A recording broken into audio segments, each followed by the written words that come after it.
My favorite part about the job probably had to be designing the aspect, working with Adriano and figuring out exactly what should be there, how it should look, what is his vision with the piece, and how he could utilize it with the actors and make it an overall success. I guess I enjoy costume design because it's a fun way to be creative and kind of get in the minds of other people, but get to put your own spin on their life. So it's fun to get to make decisions and play with fabric and colors and kind of what they look like on stage and how a whole production comes together. This play was harder because of the fact that it has no set time period. It was kind of just up in the air of wherever we wanted to go with it. So it was kind of figuring out exactly what kind of world we wanted to create, which was really fun, whereas most scripts, they tell you where you are and what's going to happen.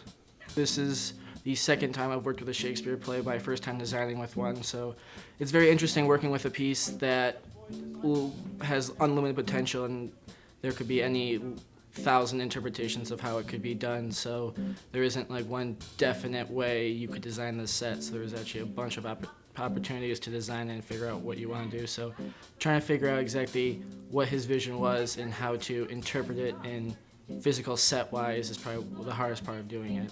Working with Ryan with costumes is also important because if I make a doorway or steps too large or too small for his costume pieces, if like for say he used hoop skirts in this, my doorways have to be a lot bigger than what they normally are. So working with him is also very important. And with Nick, we spend a lot of time talking about colors. It's a huge thing. The set needs to look a certain way and needs to maintain that look so that way the costumes can also look that way.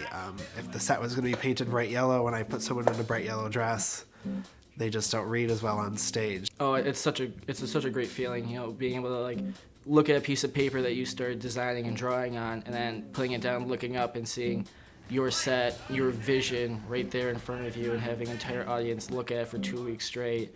It's a pretty good feeling, especially when the cast and directors and everyone else makes such good use of it and uses every aspect of it to its full potential. It feels great to see them come to life. It's something that 2-3 months ago you think, you put it on paper and that's what it is right then and there, but over the course of 2 months you see each character individually, but when you finally get to see all of them up there on stage living in the same world, in the same set, it's so amazing to see it all come together.